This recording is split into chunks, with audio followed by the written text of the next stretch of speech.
بسم اللہ الرحمن الرحیم۔ آقا حضرت محمد درود پاک محبت عظمت اور احترام سے پڑھ لیں۔ صلی اللہ علیہ وآلہ وسلم نے ایک مرتبہ صحابہ سے کہا احضروا المنبر، منبر کے قریب آ جاؤ۔ صحابہ جمع ہو گئے، دیکھنے والے صحابہ موجود صحابہ میں سے ایک فرماتے ہیں فلما ارتقى درجة قال آمین۔ ہمارے سرکار صلی اللہ علیہ وسلم نے جب منبر کی پہلی سیڑھی پر قدم رکھا تو آمین کہا۔ فلما ارتقى الدرجة الثانية قال آمین، دوسری پر پیر رکھا تو آمین کہا، تیسری پر اپنا مبارک نورانی قدم رکھا پھر آمین کہا۔ فلما نزل، اتر گئے تو ہم نے عرض کیا سرکار سمعنا منک اليوم شیئا ما كنا نسمعه، آج تو بڑی عجیب بات ہو گئی، اس سے پہلے آپ کی نورانی زبان سے دعاؤں کے پھول جھڑتے تھے، ہم عشاق لپک لپک کے دیوانہ وار آمین کہہ کہہ کر اپنے دامن میں سمیٹتے تھے، آج تو آپ نے دعا مانگا نہیں، صرف آمین کہا۔ تو جواب آقا صلی اللہ علیہ وآلہ وسلم نے دیا، آج دعا کرنے والا میں نہیں جبرائیل امین ہے، اور اس پر آمین رحمت للعالمین نے کہا، لیکن آج دعا نہیں مانگی گئی، بد دعا دی گئی ہے۔ جس ذات نے طائف کے سخت ترین دعوتی سفر میں دشواریوں کا سامنا کیا، لہو لہان ہو گئے، ایسی اذیت ایسا ستم ڈھایا طائف والوں نے کہ اللہ کی اور مخلوق کو ترس آیا، رحم آیا کہ اجازت ہو تو پہاڑ کے درمیان ان کی چٹنی بنا دی جائے، آپ نے معاف کر دیا، یہ نہیں ان کی اولاد ایمان لے آئے گی، لیکن یہاں بد دعا دی جائے اور آپ آمین کہیں۔ آپ نے فرمایا جبرائیل آئے اور کہنے لگے بعود من ادرک رمضان فلم یغفر لہ، ایسا آدمی تباہ برباد ہلاک ہو جائے جسے رمضان کا مبارک مہینہ ملے اور وہ اللہ کو راضی کر کے اپنی بخشش نہ کروا لے۔ شروع ہوا تھا مہینہ، ہم نے چاند دیکھا تھا، خوشیاں منائی تھی کہ رحمت کا 10 دن شروع ہوا، آج 22واں دن ہے۔ غور کریں، ایسی صفات اور عادات میرے آپ کے اندر آ چکی ہیں جس پہ اللہ کی مغفرت متوجہ ہوتی ہے۔ اللہ نے مقصد بتایا تھا، ایمان والو تم سے پہلی امتوں پر بھی ہم نے روزہ فرض کیا تھا، اسی طرح تم پر فرض کیا، مقصد لعلکم تتقون، تم سدھر جاؤ، متقی بن جاؤ۔ کیا ہم اور آپ سدھر گئے ہیں؟ بیمار ہو کے ہاسپٹلائز ہوتے ہیں تو کچھ علاج کے بعد ڈاکٹر صاحب کہتے ہیں رپورٹس کرا کے دیکھتے ہیں کیا فائدہ ہوا، ٹھیک تو ڈسچارج کر دیں گے، تو اب کیسے دل کی رپورٹس کیسے آئے گی کہ ہمارے اندر یہ رپورٹس کیسے تقویٰ آیا یا نہیں آیا؟ تو یہ تقویٰ کہاں ہے؟ آقا صلی اللہ علیہ وآلہ وسلم نے فرمایا التقویٰ ہا ہونا واشار بیدہ الی صدرہ، آپ نے اپنے مبارک ہاتھ سے دل کی طرف ہاتھ کر کے کہا تقویٰ، اللہ کا ڈر تو یہاں ہوتا ہے۔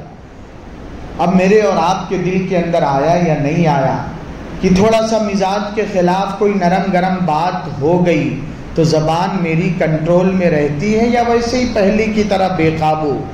گھر والوں کے ساتھ وہی گرم مزاج ہمارا اور آپ کا، بد اخلاقی بد زبانی، تھوڑی تھوڑی بات میں ہم آپے سے باہر بے قابو، تو یہ رپورٹ ہے کہ ابھی تقویٰ نہیں آیا۔ رمضان سے پہلے نماز میں کے اندر سستی تھی، 1-2 دن تو بڑا پھرتی اور چستی دکھایا، پھر اب کیا حال ہے؟ ذرا رپورٹ جانچیں اور دیکھیں، اللہ کے ذکر کی فکر کتنی پیدا ہوئی، حلال کھانا اور کمانا صرف ظاہری دینداری کا نام کامل دین نہیں ہے۔ بہت مبارک ہو یہ تلاوت، یہ تسبیح، بہت مبارک ہو راتوں کو اٹھ کر رونا، لیکن جس کا ہم نے لے کر ابھی نہیں لوٹایا وہ تو دینا پڑے گا۔ زبان سے جن کا دل دکھایا وہ صرف رات کی توبہ سے نہیں معاف ہو جائے گا، اس سے معافی مانگنا ہوگا۔ تو اگر یہ چینجنگ آ رہی ہے کہ ہم دھیرے دھیرے اس طرف معافی مانگنے کی طرف، معاف کرنے کی طرف، حقوق لوٹانے کی، اچھا اللہ نے قرآن میں کہا ہے کہ والد کے انتقال کے بعد والد کا بنایا کمایا چھوڑا جو کچھ ہے اس میں والد کی اولاد اور شوہر کی بیوی کا حق. تو اولاد میں ہم صرف بھائی تھوڑی تھے، ہماری 1 2 3 بہنیں بھی تو تھیں. تو ہم نے تو بس سب بھائیوں نے بانٹ لیا، بہنوں کا خیال تک نہیں کیا. تو کیا کام چل جائے گا یا دینا پڑے گا؟ اگر یہ فکریں آ رہی ہیں تو یہ رپورٹس ہیں کہ تقوی آ رہا ہے، اللہ کا کرم متوجہ ہوگا، اللہ کی بخشش متوجہ ہوگی.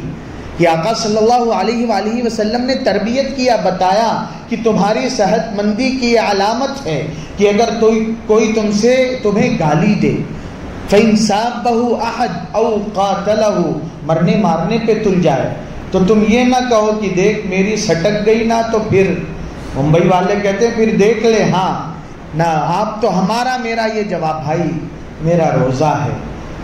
اس کو سمجھائیں پیارے بھائی، روزہ صرف بھوکے پیاسے رہنے کا نام نہیں، روزہ آنکھ کا بھی ہوتا ہے، کان کا بھی ہوتا ہے میرے پیارے بھائی، روزہ زبان کا بھی ہوتا ہے، اور میرے پیارے بھائی دل دماغ کا بھی، کہ اپنے دل کو پاک کیا جائے، دماغ کی دھلائی کی جائے. وضو صرف منہ چہرہ ہاتھ پیر نہیں، اپنے دماغ اور دل کو بھی وضو کرایا جائے. تو یہ تقویٰ کی علامت. چند دن رہ گئے میرے بھائیوں، ہم ویسے ہی کمزور ہیں، ضعیف ہیں، اعتراف کریں گے مالک ہم سے ویسے ہی کچھ نہیں ہوتا. اگر یہ دن بیت گئے، ہم محروم رہ گئے، تو اور کہاں ہماری توبہ مغفرت ہوگی. ہم پر کرم فرما دیجئے. طے کرتے، نیت تو کریں انشاءاللہ. اللہ دل کے ارادوں کو دیکھتے ہیں، اللہ بڑے مہربان کہ ہم طے کریں اللہ کی، اللہ انشاءاللہ متقی بنیں گے. حق ہے، بہنوں کا نہیں پتا تھا، لالچ تھی، بچوں کی فکر تھی، یقین نہیں بنا تھا کہ مجھے اور میرے بچوں اور نسلوں کو پالنے والی ذات اللہ رب العالمین کی ہے. اے اللہ، اب یہ رمضان کی برکت سے، امام صاحب علماء کے بیانات کی برکت سے، دعوت و تبلیغ کی مبارک محنت کے، تعلیم کے حلقوں کی نورانیت سے کچھ پتہ چلا. یا اللہ طے کرتا ہوں میری پوزیشن خراب ہو گئی ہے، اچانک بہنوں کو نہیں لوٹا سکتا. اللہ دیکھیں گے، اچھا ارادے کر رہا ہے، فرشتوں کو آرڈر نہیں دے دیں گے دہانے کھول دو رحمتوں کے، بند کاروبار چلا دو، بے برکتی کی نحوست اٹھا دو اور رحمت و برکت کی میغ برسا دو. تو طے کرتے ہیں انشاءاللہ.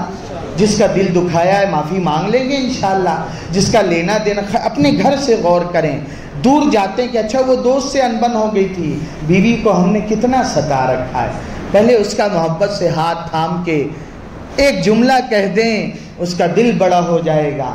اللہ ہمیں عمل کی توفیق عطا فرمائے، تقوی کی دولت سے مالا مال کر دے. اللہ ہمیں، ہمارے گھر والوں کو، پوری امت کو ان محرومین سے نہ بچائے، نہ بنائے جن کی بخشش اور مغفرت نہیں ہوتی. سبحان ربک رب العزت عما یصفون وسلام علی المرسلین والحمد للہ رب العالمین. قریب آ جائیں ساتھی مشورہ.